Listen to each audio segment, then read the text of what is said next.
Dalam perkembangan terbaru kasus ijazah Jokowi, Polri telah melimpahkan berkas 3 tersangka Roy Suryo CS ke Kejaksaan. Akan kasus ini segera masuk ke ranah persidangan, kami bahas bersama tersangka kasus ijazah Jokowi, Rismon Sianipar, dan relawan Jokowi Prabowo Gibran David Pajong. Selamat sore Bang Rismon, selamat sore Bang David. Selamat sore. Selamat sore. Ya, saya langsung ke Bang Rismon kalau begitu. Bang, Anda sudah mendapatkan pemberitahuan soal pelimpahan berkas atau belum? Ya, ada saya Bang. Iya, suara saya kedengaran Bang? Iya, benar. Ya, Bang Rismon sudah mendapatkan pemberitahuan soal pelimpahan berkas Bang hari ini? Baru dari berita gitu ya, dari Dirkrimum Polda Metro Jaya katanya menyerahkan berkas tersebut ke Kejaksaan. Ya kita tunggu saja ya, kita tunggu saja proses selanjutnya, karena kami sebelumnya sudah meminta ya, tetapi apa tanggapannya belum kami terima. Yaitu apa yang kita minta adalah pengujian independen, forensik independen ke 3 lembaga, ya, yaitu BRIN, UI, dan Labkrim Puspom AD TNI gitu, terkait 4 dokumen, ya, bukan hanya ijazah Joko Widodo, termasuk transkrip nilai. Yang kedua, yang ketiga lembar pengesahan pembimbing skripsi, ya, yang kami analisa itu menggunakan teknologi yang jauh melampaui tahun 1985. Yang keempat adalah laporan KKN, meskipun pihak UGM ya pada saat sidang KIP beberapa waktu lalu itu menyatakan tidak memiliki laporan KKN Joko Widodo, yang secara kontroversi juga dinyatakan tahun 1983 oleh Dirtipidum pada saat bulan Mei yang lalu, dan ternyata dibantah sendiri oleh Pak Jokowi di katanya tahun 1985 awal. Nah, kami juga mengajukan di samping uji independen forensik tersebut, kami mengajukan ahli, sehingga ya Polda Metro Jaya dan penyidiknya itu mendapatkan pendapat ahli yang berimbang. Kan ahli yang mereka panggil menuduh kami melakukan manipulasi dokumen elektronik. Itu kan dari pendapat ahli yang dipanggil oleh kepolisian. Kami kan punya hak untuk mengajukan ahli dari kami yang menyatakan bahwa kami melakukannya, dan itu murni untuk menganalisa dengan metodologi ya yang memang dikenal sangat ilmiah dalam bidang digital image processing, begitu. Oke, baik, kalau begitu saya ke Bang David. Bang David, apakah saat ini sudah sesuai dengan keinginan teman-teman relawan Jokowi ketika kasus akan segera diproses secara hukum? Ya, ini kan bukan soal keinginan kami ya, bukan soal keinginan relawan, tetapi prosedur hukum yang harus ditegakkan. Artinya begini, kan kawan-kawan Rismon dan kawan-kawan sudah minta gelar perkara, sudah dilayanin gelar perkara, minta pengajuan saksi ahli sudah. Nah, sekarang kan yang kami soroti ini sebenarnya kami nggak ada urusan dengan Roy, Rismon, Tifa, nggak ada urusan. Urusan kami adalah bagaimana penegakan hukum. Kepolisian dan semua aparat hukum ini yang sangat lambat dalam mengambil keputusan. Padahal sebenarnya kan ini semuanya sudah lengkap. Bukti, alat bukti 700 lebih ya. Saksi-saksi ahli 22-23 orang. Saksi-saksi pendukung ada 120-an orang. Sudah permintaan para tersangka ini sudah dilayanin. Lalu kemudian kenapa baru hari ini diajukan ya? Kemudian kita berharap P21-nya itu cepat. Karena apa? Salah satu bukti bahwa molor-molornya kasus ini memberikan dampak baru lagi adalah ya makin bertingkah lah si Roy Suryo mengadukan lagi kawan-kawan kami. Ini kan menimbulkan kekisruhan baru, menimbulkan polarisasi baru di dalam masyarakat. Karena apa? Karena begitu lambatnya aparatur mengambil tindakan, padahal semua berkas-berkas pendukung sudah lengkap. Bahkan sebenarnya harapan kami, ya mereka semua ini harusnya ditahan karena memang tuntutannya kan di atas 5 tahun harusnya kalau mau penuhin itu. Tetapi ya kita juga nggak bisa punya kewenangan untuk menuntut para aparat hukum, tetapi mereka terlalu mengabaikan masalah ini sehingga menimbulkan kekisruan baru. Roy melaporkan lagi teman-teman yang dibalas nanti oleh laporan berikut juga, dan ini akan jadi menurut Bang David, berkesudahan. Roy Suryo CS akan ditahan, nanti dijawab Bang, kami segera kembali saudara, tetap di Kompas Petang. Ya Bang David, singkat saja, jadi Anda yakin bahwa Bang Rismond dan kawan-kawan akan ditahan? Ya, seharusnya dari dulu begitu penetapan tersangka harusnya ditahan. Mudah-mudahan dengan diajukannya berkas ke kejaksaan, kejaksaan tidak selelet dan tidak selamban langkah kepolisian ya, supaya cepat P21. Karena apa? Ini menimbulkan kekisruan-kekisruan baru dari para pelaku yang terus membuat ulah di tengah masyarakat, membuat polarisasi, mengancam persatuan anak-anak bangsa ini.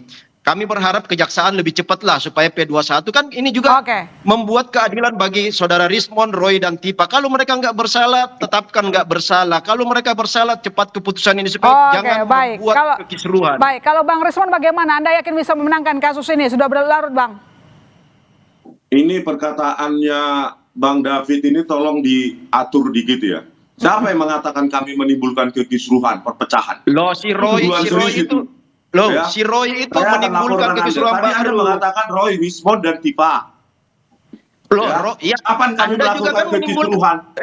Kelakuan Anda ini sudah menimbulkan polarisasi, menuding sana sini. Berbicara, ya, jaga. Oh iya, Anda seenaknya menuding mantan presiden memalsukan. Kami melakukan kekisruhan. Loh, dengan kasus Anda ini, Anda menimbulkan polemik. Anda menimbulkan polemik. Mana buktinya? Loh, sekarang Anda tersangka. Sekarang Anda tersangka, bagaimana bukti? Baik. 700 alat bukti membuat Anda tersangka. Bukti tersangka itu adalah Anda sudah menimbulkan polemik. Coba Bang Rismond, polarisasi. Baik, Bang Rismond, 2 dari 8 tersangka bertemu dengan Jokowi dan bahkan mengajukan mekanisme restoratif justice. Anda tahu itu? Anda membenarkan hal tersebut? Saya tidak tahu dan saya tidak peduli juga ya tentang pengajuan restoratif justice oleh Bang Egy Sujana maupun Bang Damai Hari Lubis. Tetapi ya, dari pernyataan Bang Egy Sujana lewat telepon, pada saat itu Mikael Sinaga menelpon Bang Egy Sujana, dan di situ lewat speaker saya dengar, saya ada di situ, mengatakan Bang Egy Sujana saat itu mengatakan ada 2 orang Polri. Yang pertama penyidik dan atasannya membersamai Bang Egy Sujana dan Bang Damai Hari Lubis pada tanggal 8 Januari 2026. Nah, kita tidak tahu bagaimana etika profesionalisme dari penyidik yang mengantarkan tersangka ke kediaman pelapor. Satu. Yang kedua, ada tidak korelasinya antara pertemuan tersebut ya, yang menurut Bang Egy Sujana dibersamai oleh penyidik maupun atasannya ya, yang mengumumkan tadi.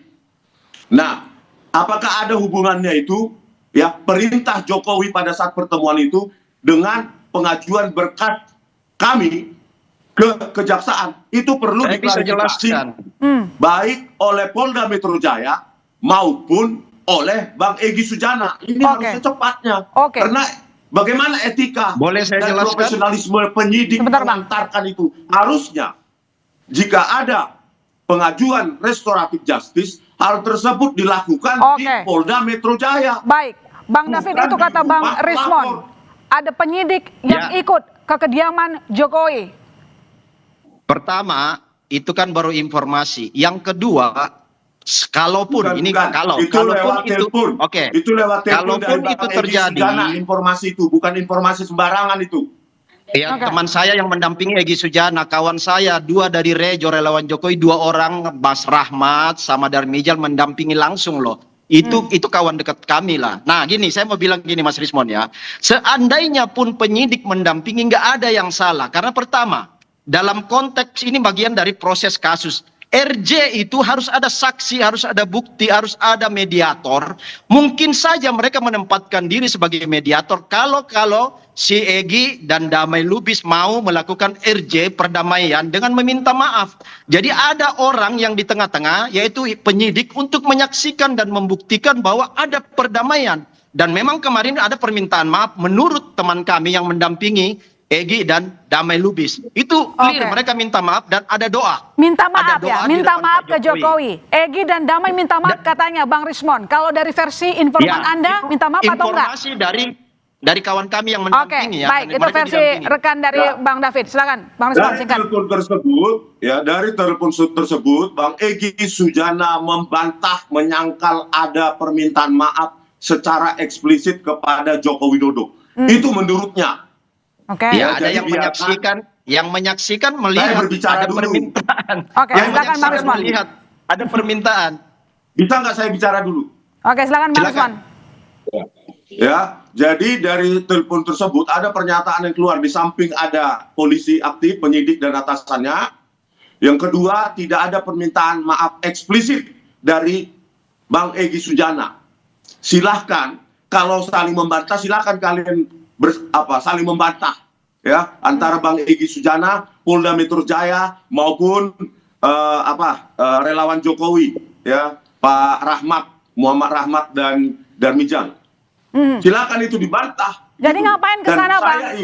Kami ingin, publik ingin mengetahui ya, untuk apa ya klarifikasi dari Polda Metro Jaya, siapa yang mendampingi mereka dari pihak Polda Metro Jaya.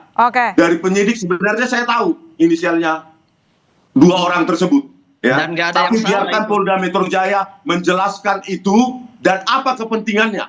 Kalau kepentingan restoratif justice, kenapa dilakukan diam-diam?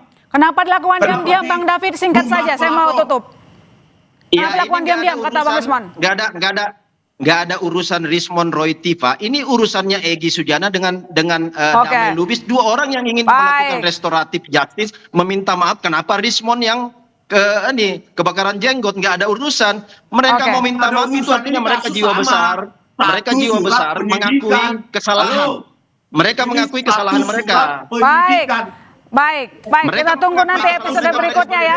Terima kasih Bang David, terima kasih Bang Rismon telah bergabung di Kompas Petang. Sampai jumpa.